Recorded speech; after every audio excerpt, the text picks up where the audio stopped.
అందరికీ welcome to our channel. మనం previous సెషన్లో అరే of structures, structure and pointers and union definition చూసాం కదా. ఈ రోజు సెషన్లో మనం అసలు యూనియన్కి స్ట్రక్చర్కి డిఫరెన్స్ ఏంటో చూసేద్దామా. ఈ సెషన్స్ మీకు అర్థమవుతున్నాయి అనుకుంటే లైక్ చేయండి, అలాగే సబ్స్క్రైబ్ చేసి మీ ఫ్రెండ్స్ ఎవరికన్నా హెల్ప్ అవుతుంది అనుకుంటే వాళ్ళకి షేర్ చేయండి. ఓకే, ఫస్ట్ మనం డెఫినిషన్ అన్ని చూసేసాం కదా. యూనియన్ యొక్క డెఫినేషన్, స్ట్రక్చర్ యొక్క డెఫినేషన్ చూసాం కాబట్టి ఇప్పుడు డిఫరెన్సెస్ చూద్దాము. పారామీటర్స్ బేస్ చేసుకుని అసలు స్ట్రక్చర్కి యూనియన్కి ఉన్న డిఫరెన్స్ ఏంటో చూసేద్దామండి. ఓకే, ఫస్ట్ డెఫినేషన్ పరంగా చూసుకున్నట్టయితే స్ట్రక్చర్కి యూనియన్కి డిఫరెన్స్ ఏంటి అని అంటే, స్ట్రక్చర్ అనేది కూడా మనకి యూజర్ డిఫైన్డ్ డేటా టైపే అండ్ యూనియన్ అనేది కూడా యూజర్ డిఫైన్డ్ డేటా టైపే. కానీ మనకి ఇక్కడ ప్రతి దాంట్లో కూడా డిఫరెంట్ డేటా టైపే మనం స్టోర్ చేసుకోవడానికి యూజ్ చేసుకుంటాం. కానీ స్ట్రక్చర్లో మనకి గ్రూప్స్ డిఫరెంట్ డేటా టైప్స్ మనం స్టోర్ చేసుకుంటాం కదండి. అవన్నీ కూడా సింగిల్ ఎంటిటీలో మనం పెట్టుకుంటాము. అదే యూజర్ అంటే సింగిల్ ఎంటిటీ మీన్స్ ఏంటి అని అంటే, ఫస్ట్ మనం స్ట్రక్చర్లో మెంబర్స్ని డిక్లేర్ చేసుకుంటాం. ఇండివిజువల్గా మెమరీ అనేది అలొకేట్ చేసుకుంటాం అనమాట. ప్రతి దానికి ఒకటే కింద కాకుండా ఏ మెంబర్కి ఆ మెంబర్కి సింగిల్గా మనం మెమరీ అనేది అలొకేట్ చేసుకుంటాం. అదే యూనియన్లో అయితే మనం తీసుకున్న స్ట్రక్చర్ మెంబర్స్ అంటే యూనియన్లో అయితే మనం తీసుకున్న డిఫరెంట్ డేటా టైప్ యొక్క మెంబర్స్ యూనియన్లో సేమ్ మెమరీ లొకేషన్లో స్టోర్ అవ్వడం జరుగుద్ది.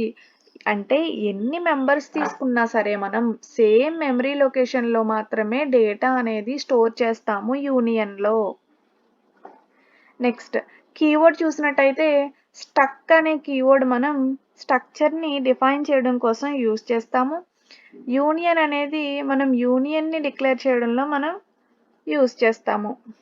నెక్స్ట్ సైజ్ అయితే మనకి స్ట్రక్చర్ యొక్క సైజ్ ఎంత, యూనియన్ యొక్క సైజ్ ఎంత అనేది ఎలా క్యాలిక్యులేట్ చేస్తాము, ఎలా తెలుసుకుంటాము అంటే, స్ట్రక్చర్లో మనకి ఎన్ని మెంబర్స్ ఉంటే అన్ని మెంబర్స్కి విడివిడిగా మెమరీ అనేది అలొకేట్ చేసుకుంటాం కాబట్టి వాటి యొక్క సమ్ అనేది చేస్తాం.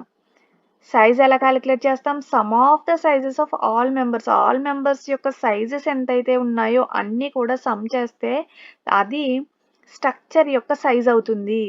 అదే యూనియన్లో అనుకోండి, మనం ఎన్ని మెంబర్స్ డిక్లేర్ చేసుకున్నా అన్నిటికీ కూడా సేమ్ మెమరీ లొకేషనే ఉంటుంది కాబట్టి ఉన్న దాంట్లో ఏదైతే లార్జెస్ట్ నెంబరో అదే దాని యొక్క సైజ్ అవుతుంది. Size of the largest member అనేదే యూనియన్ యొక్క సైజ్ అన్నమాట.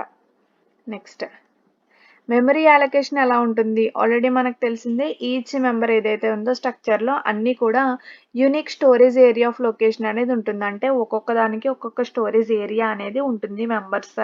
మెంబర్స్కి ఒక్కొక్క దానికి ఒక్కొక్క స్టోరేజ్ ఏరియా ఆఫ్ లొకేషన్ అనేది ఉంటుంది. యూనియన్లో మనకి మెమరీ లొకేషన్ అనేది సేమ్ మెమరీ లొకేషనే తీసుకుంటాము అన్ని మెంబర్స్కి కూడా. అంటే ఒక్కొక్క దానికి ఒక్కొక్క కొంచెం మెమరీ అనేది అలొకేట్ చేయడం జరుగుద్ది. డేటా ఓవర్లాప్ అనేది ఎలా ఉంటుంది అంటే, స్ట్రక్చర్లో మనం ఇండిపెండెంట్గా ఉంటుంది. అంటే డేటా ఓవర్లాప్ ఏమీ ఉండదు. అంటే ఎర్రర్స్ రావడం కానీ కన్ఫ్యూజన్ కానీ ఇలాంటివి ఏమీ ఉండవన్నమాట. ఎందుకు అని అంటే మెంబర్స్ అన్నిటికీ కూడా మనం డిఫరెంట్ మెమరీ లొకేషన్స్లో మనం సేవ్ చేస్తాం కాబట్టి అలాంటి ప్రాబ్లం ఏమీ ఉండదన్నమాట. యూనియన్లో చూసుకున్నట్టయితే ఫుల్ డేటా ఓవర్లాప్ ఉంటుంది. ఎందుకు అంటే ఇందులో మనకి సేమ్ మెమరీ లొకేషన్ మాత్రమే అన్నీ షేర్ చేసుకుంటాయి కదా. సేమ్ మెమరీనే అన్ని మెంబర్స్ షేర్ చేసుకుంటాయి కాబట్టి డేటా ఓవర్లాప్ అనేది ఇక్కడ ఎక్కువగా ఉంటుంది. నెక్స్ట్ యాక్సెసింగ్ మెంబర్స్ని ఎలా యాక్సెస్ చేసుకుంటారు అని అంటే, ఇండివిజువల్ మెంబర్స్ని మనకి స్ట్రక్చర్లో అయితే మెంబర్స్ అన్నిటినీ కూడా మనకి ఎన్ని మెంబర్స్ అయితే కావాలో అన్ని మెంబర్స్ని అట్ ఏ టైం మనం యాక్సెస్ చేసుకోవచ్చు. ఇండివిజువల్గా అంటే సింగిల్ మెంబర్స్ని మనకి ఎన్ని మెంబర్స్ అయితే కావాలో అన్ని మెంబర్స్ని మనం అలొకేట్ చేసుకోవచ్చు. కానీ యూనియన్లో ఏంటి అని అంటే at a time only one మెంబర్ని మాత్రమే యాక్సెస్ చేసుకోవడానికి ఉంటుంది. ఎందుకంటే సేమ్ మెమరీ లొకేషన్లో మనం స్టోర్ చేసుకుంటాం కాబట్టి అన్ని మెంబర్స్ సేమ్ మెమరీని షేర్ చేసుకుంటాయి కాబట్టి యాక్సెస్ చేసుకోవడం కూడా అన్నిటినీ ఒకసారి చేసుకోలేం. ఓన్లీ వన్ మెంబర్ని మాత్రమే యాక్సెస్ చేసుకోగలం అన్నమాట. ఇదండి స్ట్రక్చర్ అండ్ యూనియన్కి సంబంధించిన డిఫరెన్సెస్ అన్నమాట ఇవి. అర్థమైందనే అనుకుంటున్నాను. దట్స్ ఇట్ అండి. Thank you for watching.